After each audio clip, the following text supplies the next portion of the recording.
Today we're going to be looking at mythology and folklore. We're going to start with the definitions. Sometimes some of these definitions are used differently in our everyday speech, and so we're going to define our academic terms right now, and these are the definitions that we are going to be using whenever we use these terms in class. So as you could see, these are a few of the things we're going to be going over. A myth is a story a culture tells itself to explain or describe something. Usually, this has to do with the culture's relationship with the world around them. It usually contains gods or deities, but this is not a value judgment. Commonly in our society, myth is used to reference something that is untrue, but in an academic sense, that's not part of the definition. So we'll be looking at a lot of different myths, creation myths, and other things similar to that. And please keep in mind that myth is not a value judgment. So our next definition is for pourquoi tales. Pourquoi tales are a type of myth, and pourquoi means why in French. So all of these are explanation stories. Usually we see these in Native American folklore and in stuff like ancient Greek, ancient Egyptian, ancient Roman tales. These all explain something that's around them. So technically a creation myth is a type of pourquoi tale. It explains how a people came to be that way. But pourquoi tales can encompass anything from how the leopard got its spots to why giraffes have long necks, or why the sun rises and sets, or where the seasons come from. A legend is a story that's passed down through generations, usually orally. Of course, with the onset of the printing press and, of course, the internet, legends have been written down, but usually, traditionally, they were passed down orally. A lot of these have historical figures as characters, and they involve some sort of hero. So American legends could be something like Paul Bunyan. A legend doesn't necessarily mean that it's untrue, but usually, since they're passed down orally, there are a lot of bits and pieces that have been added or exaggerated. Folklore and folktale, people sometimes get these mixed up, but for the context of our class, folklore is going to refer to little bits of wisdom that have been passed on orally. Some examples of folklore could include superstitions, such as step on a crack and break your mother's back, or how to behave both inside and outside of the home. So folklore can definitely include, folktales are part of folklore, but folklore also includes songs, chants, dances, maybe those patty cakes that you used to do on the playground when you were a child, or jump rope rhymes, or ring around the rosy. Folk tales specifically are stories of the people. So a folk tale, while it is part of folklore, please remember for this class that the folk tale specifically is a story. And these stories teach lessons about proper social behavior. So folk tales always are told to children to teach them proper behavior within the society that they're growing up in. These are usually warning tales, and you always have to read between the lines a little bit. There's no explicit moral that's stated. Urban legends are an updated form of folk tales. Don't be fooled that legend is in the title. Urban legends are not the same thing as legend.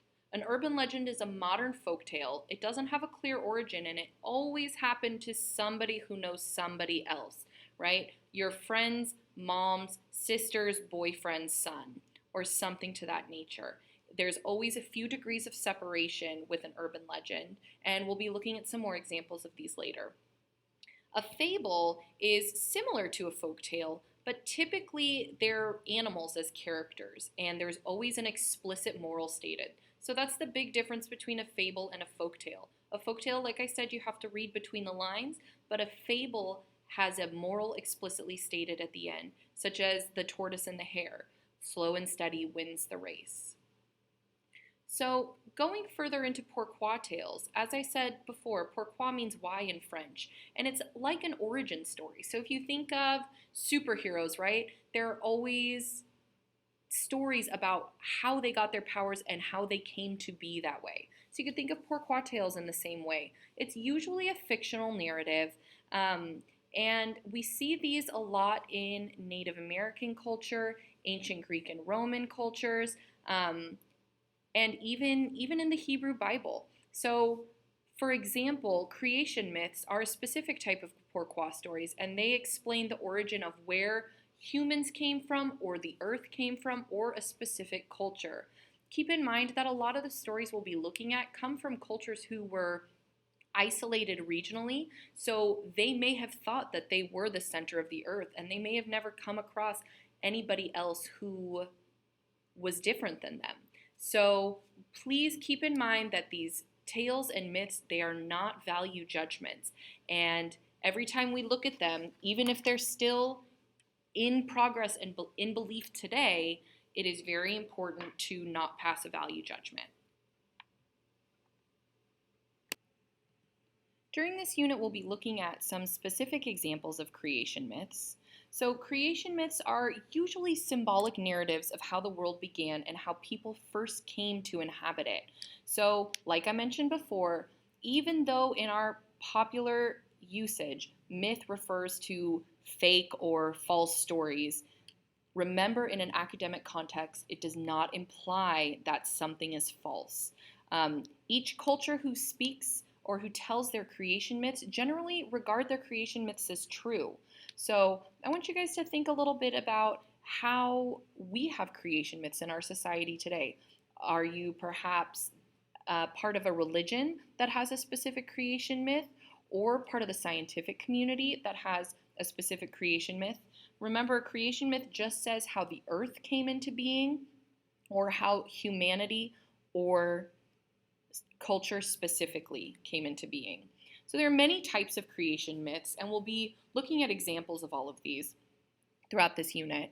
We'll look at ancestor stories, emergent stories, chaos stories, dismemberment, which is quite interesting, clay, secretion, which is exactly what it sounds, humans coming from the gods, usually by bodily fluids, Deus Faber myths, and ex nihilo, which means from nothingness or from spirit. So this is where there's a specific creator who brings the world into being through some action of their own. Legends, like we talked about before, are usually passed down orally through generations. Some examples are Johnny Appleseed, Paul Bunyan, those are both American. Robin Hood and King Arthur both come from England. There's a lot of evidence to suggest that Robin Hood and King Arthur were actual people that lived real lives, but the details of those lives that they've lived have become a little foggy over time. And I'm sure a lot of things have been attributed to these people that, like we say, are legendary, right? It's a little far from the truth. So these are always kind of tall tales that you have to take with a grain of salt. So folklore, as we discussed, is the accumulated culture of a group of people. So a lot of these will include old wives' tales or home remedies and superstitions. Like we talked about before, songs, jump rope rhymes, hand game rhymes, also lullabies or proverbs, right? The golden rule, cures for hiccups, scaring hiccups out of somebody, drinking out of the opposite side of the cup. Weddings incorporate a ton of specific folklore, depending on the religion, but also there are some things that we do that are considered non-religious, right? That are secular in nature. Throwing the bouquet at weddings, wearing a veil, all of these kind of things.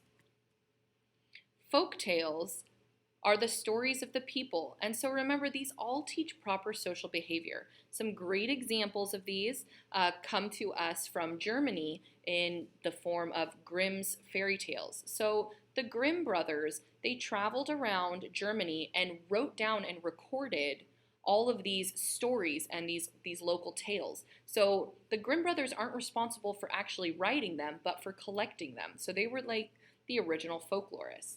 So these include Little Red Riding Hood, Rumpelstiltskin, Hansel and Gretel. So remember, you do have to read between the lines of these stories. In Little Red Riding Hood, don't talk to strangers, beware of wolves, don't stray from the path. Rumpelstiltskin, always take care of your own responsibilities. Don't let somebody else do the work for you. Hansel and Gretel, don't enter strange people's houses, right? And always know your way home. So these are stories that teach children proper ways to behave and warn them of the consequences of not following instruction. But they do it in a roundabout way where they don't explicitly state the moral at the end. Unlike fables, which are very short stories that have an explicit moral. So, like we talked about, the tortoise and the hare, slow and steady wins the race. The boy who cried wolf, I'm sure many of you have heard that. The wolf in sheep's clothing. Just because something looks good doesn't mean you should trust it, right? There's also the example of the sour grapes, and there are many more. So if you find any examples, please add them to the discussion board and we can talk about them. Urban legends are my personal favorite and always a lot of fun to study. So remember, urban legends are modern folk tales and they are transmitted orally, but of course, they're all over the internet, right? Urban legends always have plausible origins, so there's always a little nugget of truth in there that makes these stories believable and repeatable. A few great instances: alligators in the sewers. In New York City, however many years ago, people were buying their kids baby alligators as pets, but then they started getting too big, so they flushed them down the toilet, and now the sewers of New York City are full of alligators. We hear a lot of stories about Makeout Point or the kidney heist, going out at night, sometimes in Tijuana or in Las Vegas, or somewhere that you probably shouldn't be, right? And you maybe drink too much and wake up in a bathtub with a scar from somebody removing your kidney and selling it on the black market. So as we can see, these urban legends definitely start out a little bit plausible, but they get a little bit more ridiculous as they go on. But we can see that they are modern folk tales in that they are influencing behavior and teaching people how to act in society. There are many other examples of urban legends, and one of your assignments this unit is going to be to find an urban legend and explain it, so I don't want to give too much away. That's it for this introduction. As always, please email me with any questions you might have or post them to our open forum discussion board if you would like your classmates to contribute.